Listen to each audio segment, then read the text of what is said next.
On behalf of my family and ancestors, I welcome you all to Aranda Country, here in Mparntwe, also known as Alice Springs. The meeting's focus today is on Aboriginal and Torres Strait Islander and rural and remote communities. And we really want to look at the unique challenges that these communities face in receiving healthcare that's equitable. And at the end of the day, I hope we end up with some very practical steps forward that actually will improve healthcare.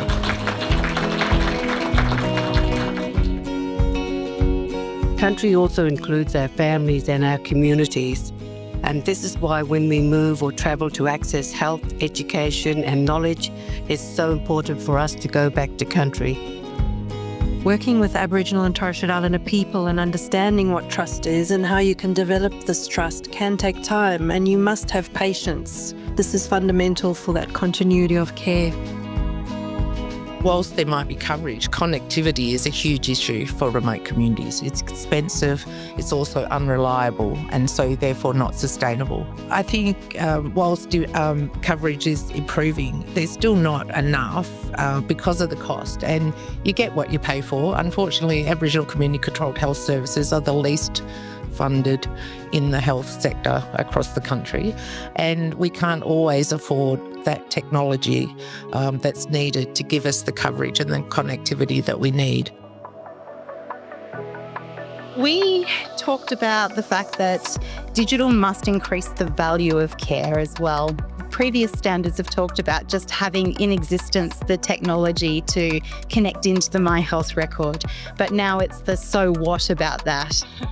Just having that connection, what has that meant? What has the organisation done with that information to make that like higher value care? Rural and remote communities, there's greater need to have ownership of the health service. You don't have choices about where you go.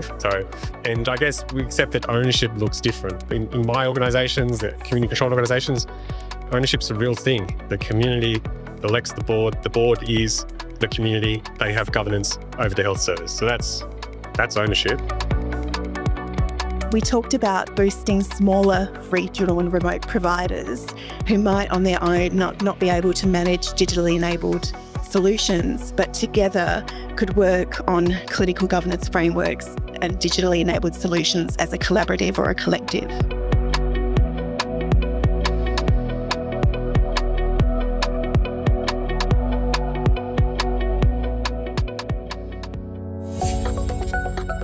And I feel like no one's really talking about this problem of internet access because they're sort of engaged with so many other issues. But we know and we believe that when you have strong youth programs, when you have places in communities where people can go and access the internet in a supported environment, have access, cheaper access, free access to the internet, all of those things, that is good for the community and that is good in terms of health. Minister Rowland managed to get some funding to set up a First Nations Digital Mentors program. So that will be actually funding people in communities themselves to act as digital mentors. And that's things like getting people online, getting people access to MyGov, internet banking and the like. So that's one piece that we're slowly addressing through a digital mentors program.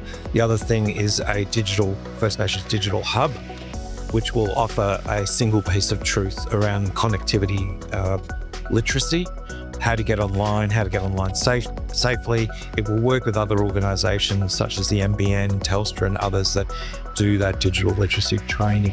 The learning for, so Melbourne, Sydney-centric organisations like mine, that the model of service employment just is not fit for purpose. We consider the opportunities for a community-based Wi-Fi to avoid a community member paying through the nose for a prepaid service for a broadband application, which is just not a fit-for-purpose service for that application. The other elements of looking at cultural determinants of health is that we really need to put that at the forefront or at the centre of what we're doing.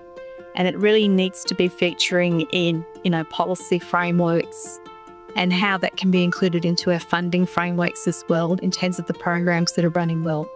Because at the moment, they're only funded because there might be an underspend or something like that. They're not actually consistently being funded. And so it needs to be seen as important. If we're going to close the gap, we need to actually value Aboriginal culture and value Aboriginal knowledges. Helen, you talked about high staff turnover and the challenges of that. So I guess can you expand about what you guys are doing around culturally safe care and how that intersects with digital health duties? It is an expectation of all of our staff, including our agencies that may only come for 4 or 6 weeks, that we do online education.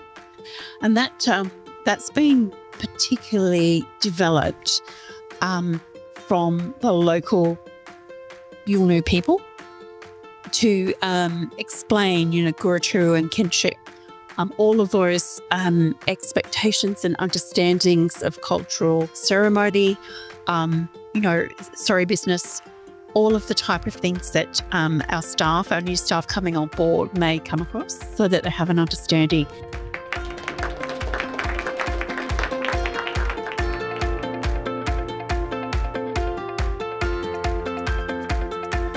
Really interesting day, lots of things covered.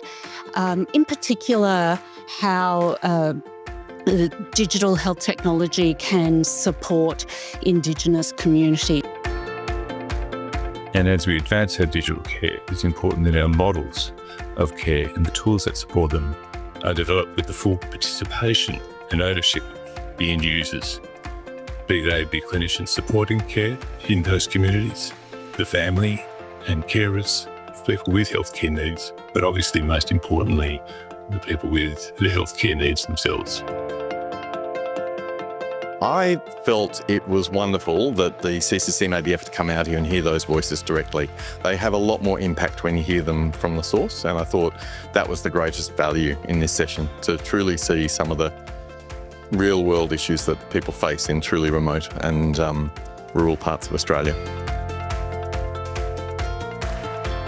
I was delighted to see, I think, a pivot in the room as we were offered the opportunity to understand in much greater detail the impact of culturally safe care and some of the challenges that we have here in the Territory in terms of delivering high quality health services. I'd like you to join me in thanking everyone who has spoken or contributed today, because they've taken time out to prepare, to educate us, and also to those who have actually asked questions and contributed. So let's have a round of applause for everybody.